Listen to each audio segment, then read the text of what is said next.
heart of Southeast Asia, between the jungles of Borneo and the South China Sea, is Asia's smallest independent nation, Brunei Darussalam. Darussalam means abode of peace, and both the country and its capital city, Bandar Seri Begawan, live up to that name. But behind the tranquility lies a country full of contrast, a tantalizing mixture of the old and the new. Modern, often material ideas meet a bedrock of spiritual values as traditional practices adjust to face the future. Brunei is a multiracial but largely Malay country. Bruneians from the different ethnic groups are facing a common challenge in the late 20th century: how to modernize their state, its established institutions and its economy, while preserving a gentle culture and a deep-rooted national identity which are based on an ancient civilization. It is no easy task for a small country in a part of the world of great strategic importance. Bandar Seri Begawan is in the north of the country on the Brunei River. The country is divided into two parts by the neighbouring Malaysian state of Sarawak. Brunei shares the island of Borneo with Malaysia and Indonesian Kalimantan. These three countries, with the Philippines, Singapore and Thailand, make up the Association of Southeast Asian Nations, ASEAN. Brunei is also at the centre of a region of great economic significance. One of Brunei's most enduring and distinctive features is the water village of Kampong Ayer, where houses have been built on stilts in the estuary of the Brunei River for centuries. In the 16th century, Brunei was the imperial power in the region. In the 19th century, it came under British influence before resuming full independence in 1984. Today, Bruneians enjoy a very high standard of living. There is an average of over 2 cars per household. That prosperity is based on the country's reserves of gas and oil. Today, the company which runs the oil industry is jointly owned by the Brunei government, which derives 55% of its revenue from oil and gas, and Shell. 60% of the employees of Brunei Shell are already Bruneian, and the proportion is rising. The oil has brought great riches, but it has brought too outside influence, which has had to be carefully reconciled with the needs of an ancient culture. At the heart of that culture is Islam. All roads in Brunei lead to the Omar Ali Saifuddin Mosque in Bandar Seri Begawan. Muslim Bruneians are a devout people, and their worship is according to the Shafi'ite belief.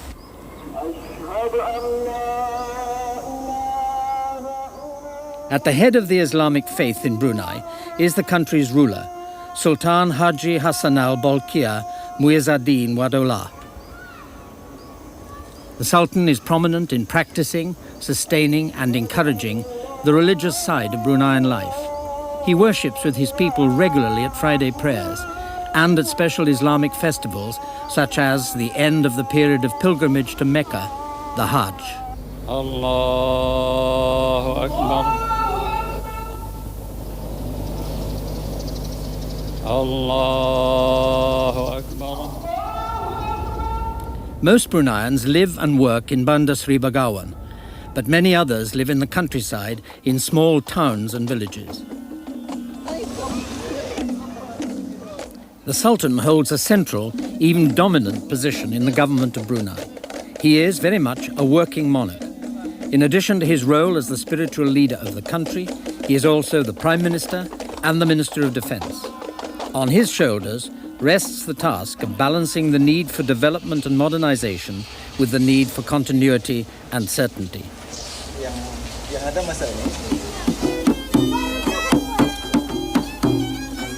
His role is both ceremonial and functional. Working through 11 ministers, he has his hand firmly on the tiller of change in many aspects of life in Brunei, as he steers his country towards political and economic development.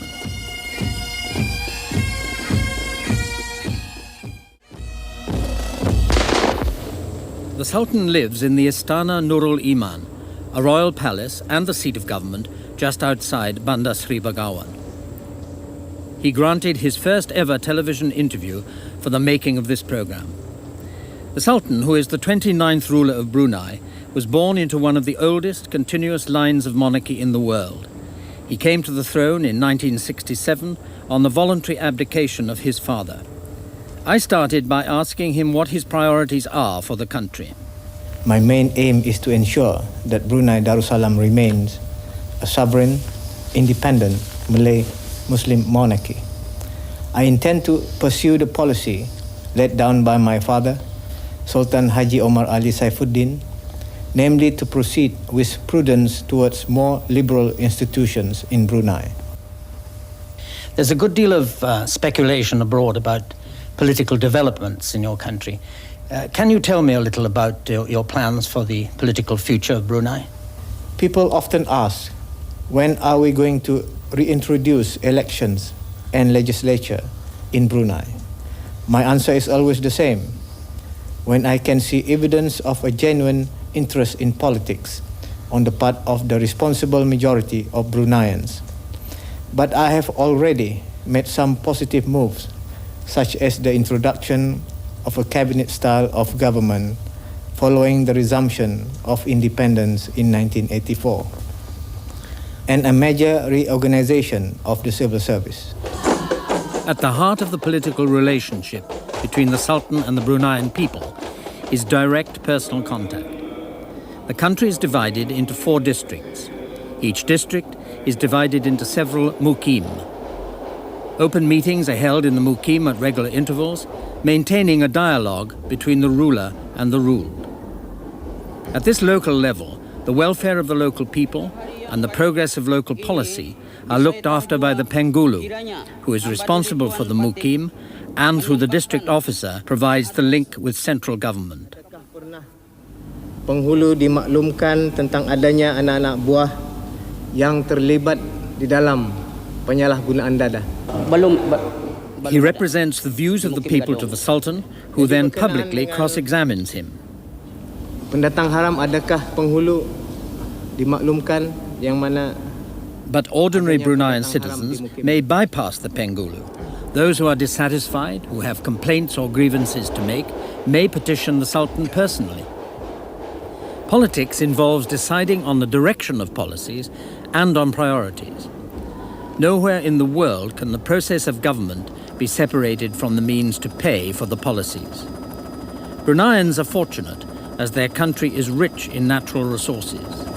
The economic future of Brunei depends considerably on the country's oil and gas reserves for the benefit of future generations. At the same time, of course, we have to diversify the economy. There has been a reduction in revenue from petroleum products, but this has not affected our development plans. We have no external debt and no need to borrow. We have a sound balance of trade, large foreign exchange resources, and a substantial investment overseas. We intend to encourage the creation of new industries and the private sector. We want to move our agricultural industry in a direction of self-sufficiency. Self-sufficiency in food means investment in technology. Brunei grows 20% of its rice. Mechanization will raise this to 30% by 1990.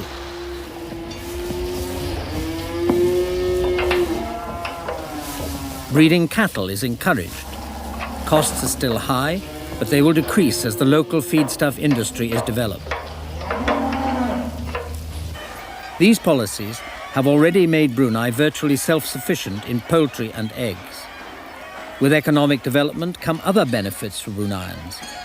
I asked the Sultan about social services, particularly health. So far as health is concerned, we are proud of our services, which compare favorably with those of developed countries. We have a 550-bed hospital, 3 district hospitals, and a number of primary health care clinics, a flying doctor service, an AIDS awareness campaign, and an anti-drugs unit. We have intensive programs for health care training and immunization, and we are making constant improvements to our water supply and sanitation. All medical services for Bruneians are free, but to be effective, they must be delivered where they are most needed, especially in the outlying areas of the country. That means health workers must travel upriver regularly to maintain continuity in the clinics, like this one for maternal and child health. There is a strong emphasis on primary health care, especially on immunization. Brunei is free from many tropical diseases, including malaria, and a major project of hepatitis immunization is being prepared. In the past, most health workers have been trained abroad, but many now train in Brunei at the College of Nursing. There is a strong underlying theme in the way that social services are developed in Brunei. Modern public utilities are being brought into existing communities, but they must fit in with the traditional way of life there. They must not disrupt it. Thousands of people live in bustling Kampong Ayer. They do not live in the water village through poverty. They do so out of choice. Every family has the opportunity to move to a house on land. For those who do choose to leave the water village, the government is developing new housing projects inland. Rehousing families is a high priority for Brunei, but the resettlement program only progresses as fast as the people want it to. Nobody is forced to move. The Sultan takes a keen personal interest in the details of the housing schemes, where he is a regular visitor. He monitors the pace of change in one of the basic ingredients of modern family life, the home. For those who choose to remain, the government brings services into their villages. They have their own mosque, and modern schools have been built on stilts for the children of the Kampong.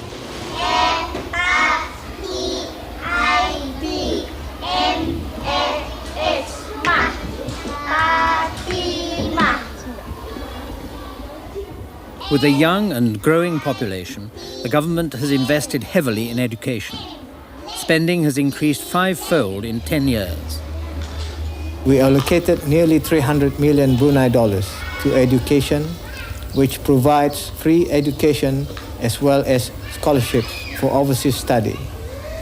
Perhaps our most significant development will be the opening of the new campus of the University of Brunei Darussalam in 1992.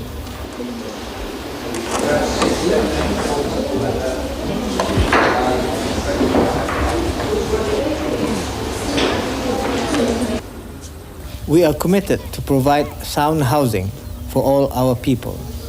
We have a land for the landless scheme, and we have a full program of retirement pensions and allowances. With such generous state benefits in a multiracial society, there could be ample scope for racial discrimination. 65% of the population is Malay. The government does follow a policy known as Bumiputra, by which Bruneians of Malay origin have certain advantages. Do you think that the Bumiputra policy is fair to Chinese and to Bruneian citizens of non-Malay ethnic origin?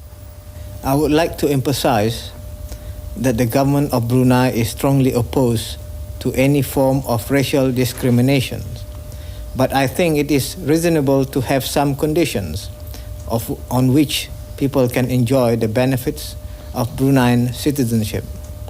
These conditions seem acceptable to most people in this country, and there is no evidence of any racial tension or of any hostility towards the Chinese community. The Chinese community make up 20% of the population. They are free to follow their own way of life and to worship in their own temple. In an overwhelmingly Islamic state, there is religious tolerance which extends to Christian worship as well. But there is another measure of tolerance by which a modern state must be judged, and that is by its attitude towards the status of women. Traditionally, women have been active in farming and in the produce markets, and that way of life continues. I asked the Sultan whether, as the country develops, there was also a change in the role of women. There are equal opportunities for women and men in Brunei.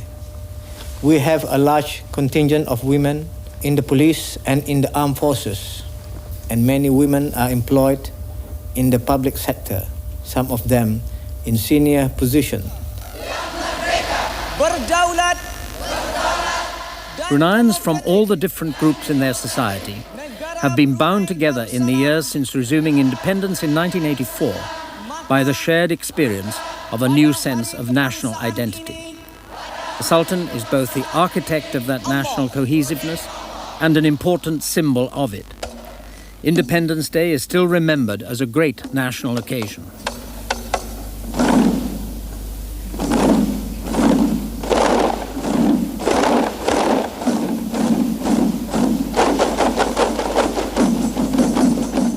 But there has been dissent. In 1962, a violent revolt attempted to merge Brunei with two neighbouring regions of Malaysia to form a separate state. Political activity of that kind, aimed at the subversion of the state of Brunei, is suppressed and its proponents are in prison. What is your reaction to the comments made abroad about the imprisonment of political figures without trial? My reaction is that what the government has done is to be seen against the background of the threat to peace and stability. We are determined not to have any repetition of the events of 1962. In any case, 34 people have recently been released and no one need remain in prison if he is willing to swear loyalty to the ruler and undertake never again to become involved in subversive activities against the government. Daulat ke bawah dari Tuan Patek. Daulat ke bawah dari Tuan Patek. Daulat ke bawah dari Tuan Patek. In many newly independent nations, it has been the army which has taken over the state. But the loyalty of Brunei's armed forces has never been in doubt. The Sultan attended Britain's Royal Military Academy at Sandhurst. He is an instinctive soldier.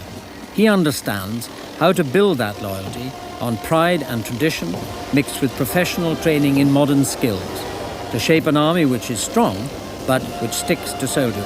Hotel Bravo 100, Roger, Papa. Brunei has friendly relations with all neighbouring states, but it is a rich country with long borders, in deep jungle, which have to be secured. That is the job for which the army trains. The first thing to say is that now that Brunei has resumed full independence, it cannot rely on others to protect it. Our 5-year plan allocates 10% of the country's resources to security and defense. We have 2 battalions of the Royal Brunei Armed Forces and a Gurkha Reserve Unit. This is in addition to a battalion of British Gurkhas, which is here for training purposes. Brunei is considering joining the 5 Power Pact, and we have decided to buy some fixed-wing aircraft to improve our defense capability. Finally, of course, we have close link with the defense chief of the ASEAN nations, as well as with friendly countries in the Pacific region, and as you know, with Britain.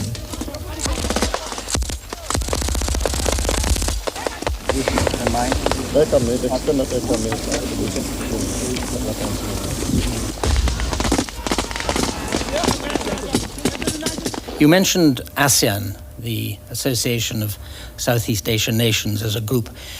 Can you tell me a little about your relations with other regional countries? Membership of ASEAN means a mutual commitment to economic development, stability and security on the basis of respect and non-interference in other countries' affairs. ASEAN is a cornerstone of Brunei's foreign relations, but we maintain diplomatic relations with 42 other countries, and we have special trading relations with Australia and Japan. And logical commitment to step up. Brunei plays a full part in the activities of ASEAN. The Sultan frequently hosts meetings of the association in Brunei. With the kalimat, Bismillahirrahmanirrahim, I declare the 7th meeting of ASEAN Economic Ministers on Energy and Cooperation open.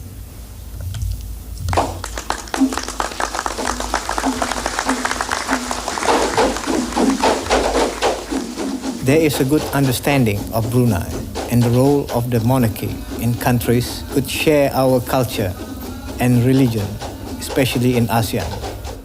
This will be further improved by our membership of the Commonwealth and other international organizations. I know there has been some ill-informed and sometimes malicious reporting in the international media, and this has led to some misleading perception of my country. Since the resumption of independence, Brunei has been pursuing an active foreign policy designed to improve understanding and strengthen cultural, religious, and economic links. In much of the world, there is too much emphasis on the country's oil and gas resources and the wealth they have generated, and not enough on the higher standard of living for everyone which they have created. Ordinary Bruneians are well off for public services and for personal income. But the Sultan's lifestyle, the grandeur of his palace, and the way in which some of the country's wealth is spent on elegant ceremonies, honours and awards has been criticised. I put this point to the Sultan. How do you react to comments abroad about conspicuous expenditure and especially comments on this istana in which we're sitting at the moment? A lot of these are inaccurate and highly speculative, overlooking the fact that the istana is not only the principal royal residence, but that most of it is occupied by working government officers, including the Prime Minister's office. Everybody in Brunei is proud of the istana as a national symbol. I do not think that other expenditure is in any way out of keeping with the state of national economy. Our first priority was the completion of the mosque and the hospital, and we did not incur any expenditure at the expense of our health, education, or housing services. And when it comes to estimate of any own personal wealth, this could only be arrived at by adding together the entire national assets of Brunei. Brunei is a very beautiful country with its forests, rivers, and wildlife. For most visitors, one of the most interesting features is the contrast between the remote jungle regions and the many modern improvements which are taking place in the towns. One of the important things about the Bruneians is their respect for tradition. They want to preserve such things as the water village and their ancient craft and skill.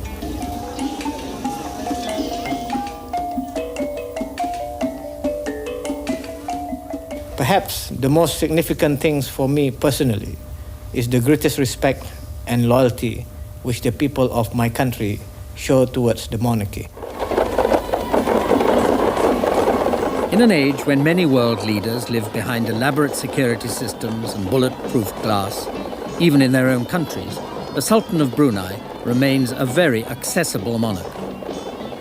Perhaps that is the secret behind the mutual respect between him and his people.